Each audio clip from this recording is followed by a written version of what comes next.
तालिबान के कब्जे के बाद अफगानिस्तान में हालात किस तरह से लगातार खराब होते जा रहे हैं। काबुल बम धमाके में मरने वालों की संख्या 200 के पास पहुंच गई है। इस बीच अमेरिका ने बम धमाके के गुनहगार को आतंकी संगठन आईएसआईएस खुरासान उसके खिलाफ ड्रोन स्ट्राइक की। व्हाइट हाउस ये दावा कर रहा है कि इस ऑपरेशन में हमले का मास्टरमाइंड मारा गया है। यह खबर हम आपको पूरे डिटेल में दिखाएंगे, लेकिन उससे पहले बात करना चाहते हैं अफगानिस्तान के लोगों की। दुनिया के बड़े बड़े देश अपने अपने नागरिकों को काबुल से सुरक्षित बाहर निकालने में हैं, लेकिन उनकी तरह अफगानिस्तान के लाखों लोग काबुल से निकलना चाहते हैं। वो तालिबान राज में नहीं रहना चाहते, लेकिन उनकी बात सुनेगा कौन, उनकी मदद कौन करेगा? संयुक्त राष्ट्र ये दावा कर रहा है कि बीते कुछ समय में ये सबसे बड़ा पलायन होगा और अफगानिस्तान से आने वाले शरणार्थियों की संख्या, ध्यान से सुनिएगा, अफगानिस्तान से आने वाले शरणार्थियों की संख्या 5 लाख से अधिक हो सकती है।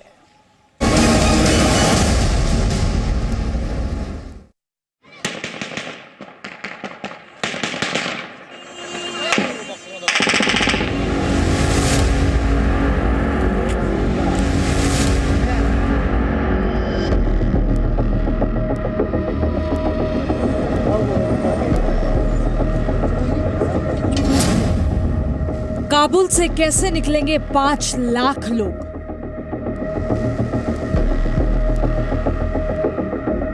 धमकी, धमाके और ड्रोन स्ट्राइक के बीच हमारी सबसे बड़ी चिंता ये लोग हैं।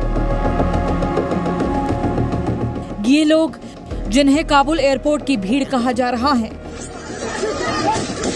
ये लोग जो तालिबान को पसंद नहीं,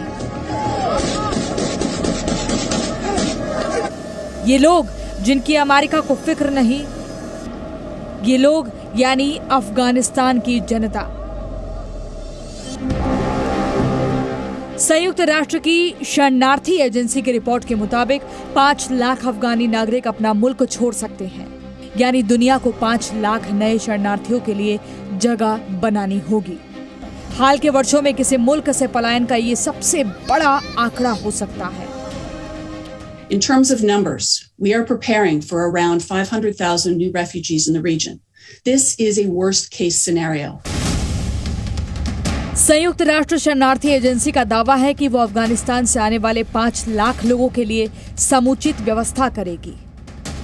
These are dramatic times, and UNHCR, the UN Refugee Agency, has worked with the people of Afghanistan for over 40 years, and we will stand by them and do what we can to support them.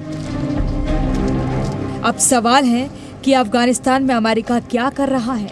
White house का दावा है कि बीते 14 दिनों में 1,11,000 लोगों को अफगानिस्तान से सुरक्षित बाहर निकाला गया है।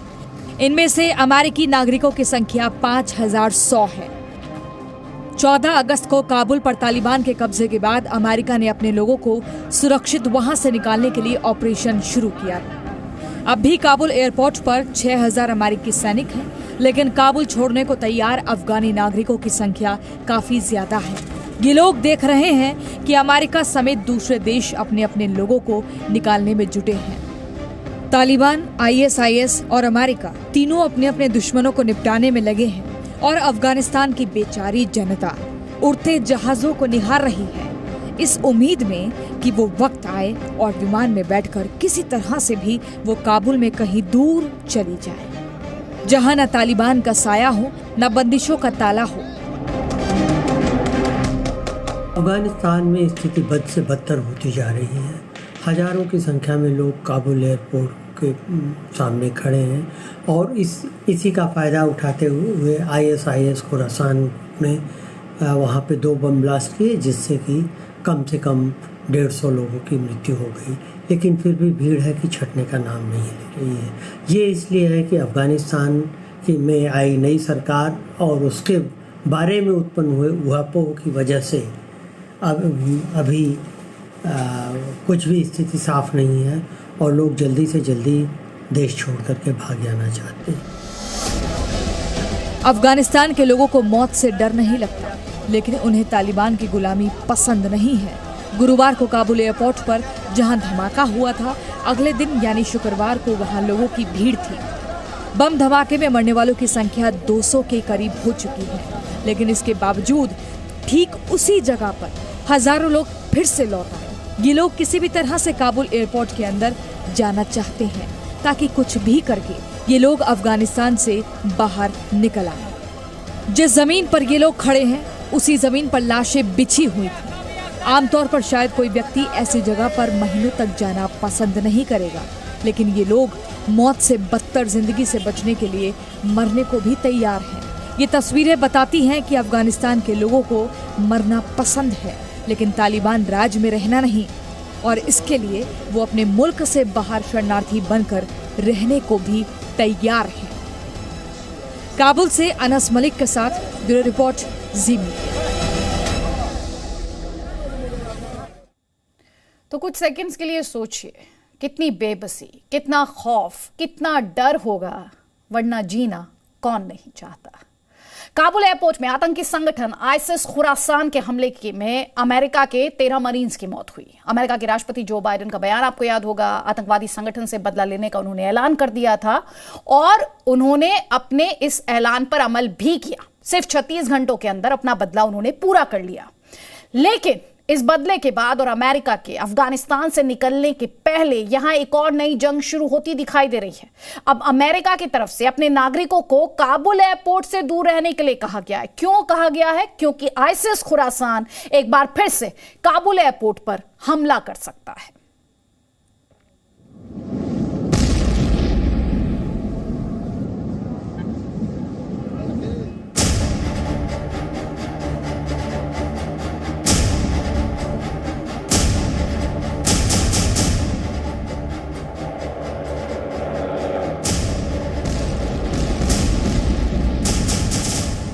अपने दुश्मनों को दुनिया भर में तलाश करके खत्म करने के लिए मशहूर अमेरिका ने फिर जो कहा था वो करके दिखा दिया।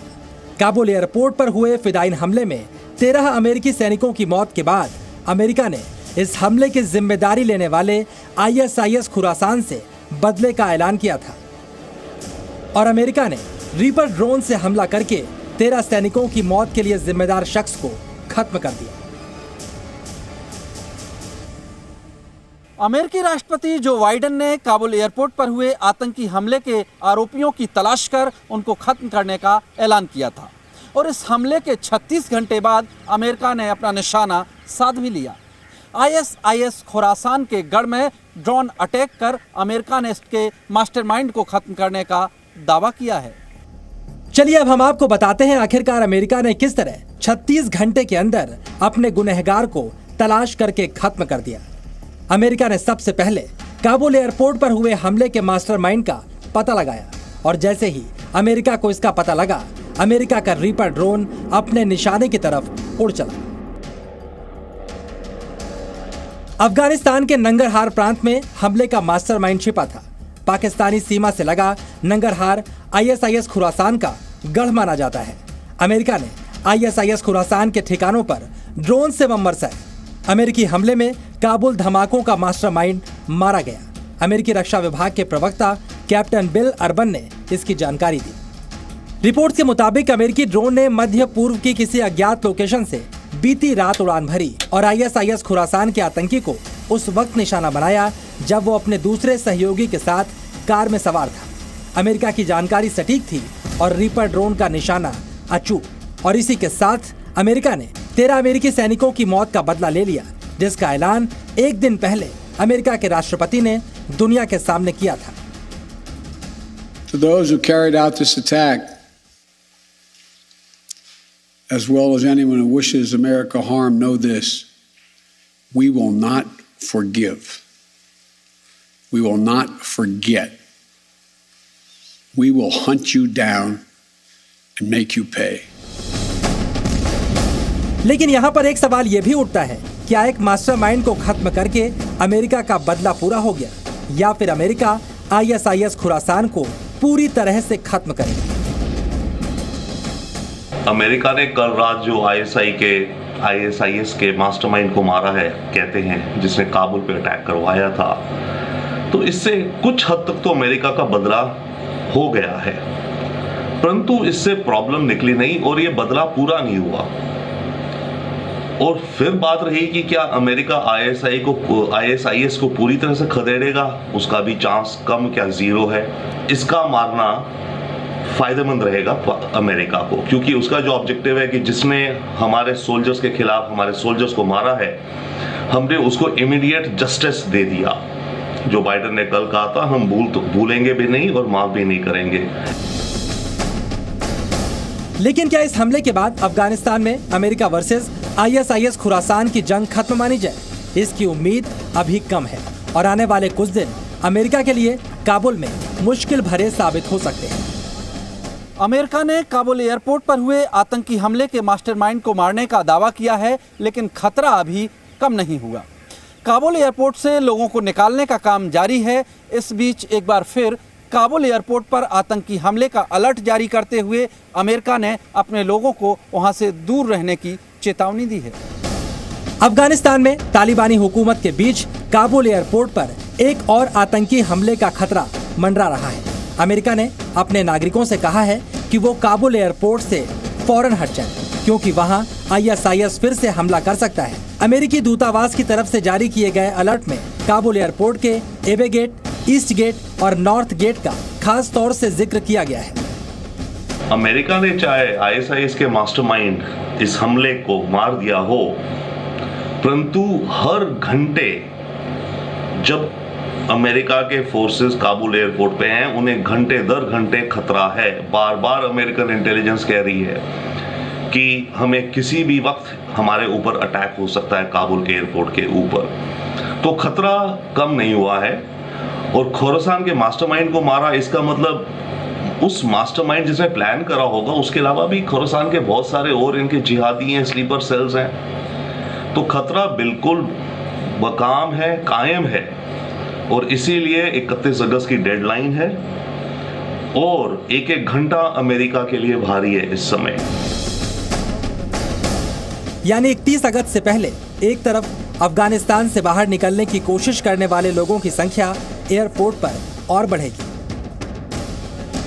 वहीं दूसरी तरफ ISIS खुरासान की तरफ से काबुल एयरपोर्ट पर हमले की आशंका भी और ज्यादा बढ़ चुकी है। पिछली बार भी अमेरिका और दूसरे देशों के पास हमले की सटीक जानकारी थी, लेकिन वो इस हमले को रोक नहीं पाए थे। इस हमले के बावजूद काबुल एयरपोर्ट के बाहर लोगों की भीड़ कम नहीं हुई थी। फिलहाल अमेरिका की तरफ से 31 अगस्त तक काबुल एयरपोर्ट से सैनिकों को हटाने की बात कही गई है। लेकिन यहाँ पर सवाल ये भी उठ रहा है कि अफगानिस्तान से फौज हटाने के बाद अमेरिका ISIS खुरासान पर हमले जारी रख पाएगा। ISIS खुरासान तालिबान का भी दुश्मन है। ऐसे में अगर IS ने काबुल में हमले जारी रखे तो तालिबान के लिए भी इसे रोकना मुश्किल होगा। अभी के लिए अमेरिका ने एक टैक्टिकल जिसे कहे वो तो ऑब्जेक्टिव अचीव कर लिया है, परंतु आगे चल के और लॉन्ग टर्म में भी ये कोई समाधान नहीं है IS खुरासान का। ये तो फिलहाल की जैसे एक चोट आपकी, एक चोट मेरी, तेरी चोट बड़ी, मेरी चोट छोटी, एक छोटा गेम है उस तरह का जो अभी फिलहाल हुआ है। अभी जंग लंबी है और आगे है और अमेरिका अटैक करता रहेगा, पर पूरी तरह से ISIS खुरासान को अमेरिका निकाल नहीं पाएगा। फिलहाल अमेरिका ने उस शख्स को खत्म कर दिया है जो उसके 13 सैनिकों की मौत का जिम्मेदार था, लेकिन अब काबुल में ISIS खुरासान के पलटवार का भी डर है। देखना होगा अमेरिका आतंकवादियों के संभावित हमले के खिलाफ क्या रणनीति बनाता है। ब्रह्म प्रकाश दुबे के साथ ब्यूरो रिपोर्ट, जी मीडिया। आपको ये भी समझना होगा कि मास्टरमाइंड को मारने से जो बाइडेन का बदला भले ही पूरा हो गया हो, लेकिन क्या काम पूरा कर पाए वो? क्योंकि सवालों के घेरे में तो खुद यूनाइटेड स्टेट्स ऑफ अमेरिका भी है। एक तरफ आतंकी संगठन ISIS के खिलाफ हमले कर रहा है, ISIS खुरासान के खिलाफ हमले कर रहा है, तो दूसरी तरफ अफगानिस्तान को किसके हवाले कर दिया? तालिबान के हवाले कर दिया। ये एक उद्देश्य वाले दो आतंकी संगठन हैं जिन्हें लेकर अमेरिका का अलग अलग नजरिया है और ये सही बात नहीं है। अब आपको पाकिस्तानी खुफिया एजेंसी ISI के बारे में भी समझना चाहिए, क्योंकि पाकिस्तान को आतंक का बिग ब्रदर मानते हैं एक्सपर्ट्स। ISI की तालिबानी डील के बारे में अब हम आपको अपनी इस रिपोर्ट में बताने जा रहे हैं।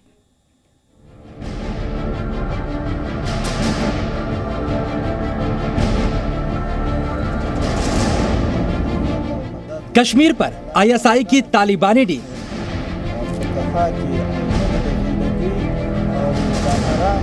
ये तालिबानी चेहरा इन दिनों दुनिया के सबसे चर्चित चेहरों में से एक है। नाम है मुल्ला गनी बरादर। और इसे तो आप जानते ही होंगे, यह है भारत का दुश्मन नंबर 1 आतंकी मौलाना मसूद अजहर। पात्र परिचय के बाद अब आते हैं खबर पर। खबर यह है कि पाकिस्तानी खुफिया एजेंसी ISI ने मुल्ला बरादर और मसूद अजहर की मुलाकात करवाई। सूत्रों के मुताबिक इन दोनों में 17 से 19 अगस्त के बीच अफगानिस्तान के कंधार में बैठक हुई। बैठक में मसूद अजहर ने बरादर से भारत के खिलाफ आतंकवादी गतिविधियों में मदद मांगी। उसने तालिबान से कहा कि वो कश्मीर के मसले पर हमारा साथ दे और भारत के खिलाफ ऑपरेशन चलाए। इस बैठक में बरादर ने क्या कहा, इस बारे में जानकारी नहीं है, लेकिन तालिबान ने एक दिन पहले पाकिस्तानी चैनल को दिए इंटरव्यू में कहा था कि भारत और पाकिस्तान को आपसी विवादों का हल आपस में बैठकर करना चाहिए। लेकिन पाकिस्तान चाहता है कि किसी तरह वो तालिबान को भारत के खिलाफ खड़ा करे और उसका इस्तेमाल कश्मीर के नाम पर करे। लेकिन दूसरी ओर तालिबान ये भी कहता है कि पाकिस्तान उसका दूसरा घर है, यानी अफगानिस्तान में तालिबान के कब्जे से लेकर बम धमाके तक हर कदम पर पाकिस्तान का अहम रोल रहा है। अब आप पूछेंगे कैसे, तो आप बम धमाके को लेकर अफगानिस्तान के उपराष्ट्रपति अमरुल्लाह सालेह का ये ट्वीट देखिए। इस पोस्ट में अमरुल्लाह सालेह साफ साफ लिखते हैं कि IS खुरासान के तालिबान और हक्कानी नेटवर्क के साथ गहरे संबंध साबित हो चुके हैं। खासकर काबुल में तालिबान और IS आपसी रिश्ते वैसे ही नकारते रहे हैं जैसे क्वेटा शूरा पर पाकिस्तान इनकार करता है। तालिबानियों ने अपने मास्टर पाकिस्तान से बढ़िया सीखा है। जाहिर है अमरुल्लाह सालेह जिन तथ्यों के आधार पर पाकिस्तान के आतंकी नेटवर्क का खुलासा कर रहे हैं वो कम से कम अमेरिका को जरूर पता होंगे। और खुलासा तो ये हो रहा है कि काबुल में धमाके की प्लानिंग काबुल कब्जे से पहले ही रची जा चुकी थी। काबुल हमले के पीछे पाकिस्तानी प्लान का बड़ा सबूत आपके सामने है। ये है फहीम दश्ती, अफगान रेजिस्टेंस फोर्स के मुखिया अहमद मसूद जूनियर के प्रवक्ता है। तालिबान पाकिस्तान की एक एक परत इन्हें मालूम है। जी न्यूज से एक्सक्लूसिव बातचीत में इन्होंने क्या कहा, सुनिए। They have just opened the door of the prison. So means that whoever was inside, now it's outside. And I'm not agree that there was a differentiate between different prisoners who to be released, who to be not. This is first. Second, in the past, there was some rivalry between ISIS and Taliban, but we had some reports that there were some cooperations as well. मतलब ये कि काबुल में जो हमले हुए उसमें तालिबान खुरासान दोनों शामिल हैं और इन दोनों को टेरर का ब्लूप्रिंट समझाने वाला पाकिस्तान है। इसलिए जब काबुल हमलों पर UN में चिंता जाहिर की गई तो भारत ने आतंक के मूल पर यानी पाकिस्तान के आतंक चरित्र पर प्रहार करने की जरूरत बताई। We extend our heartfelt condolences to the families of the victims of this terrorist attack.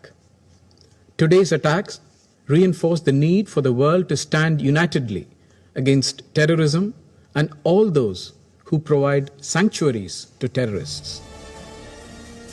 एक तरफ पाकिस्तान तालिबान को अंतर्राष्ट्रीय मान्यता दिलाने के लिए दुनिया भर में घूम घूम कर लॉबिंग कर रहा है और बदले में तालिबान से भारत के खिलाफ आतंकवादी हमलों में साथ चाहता है।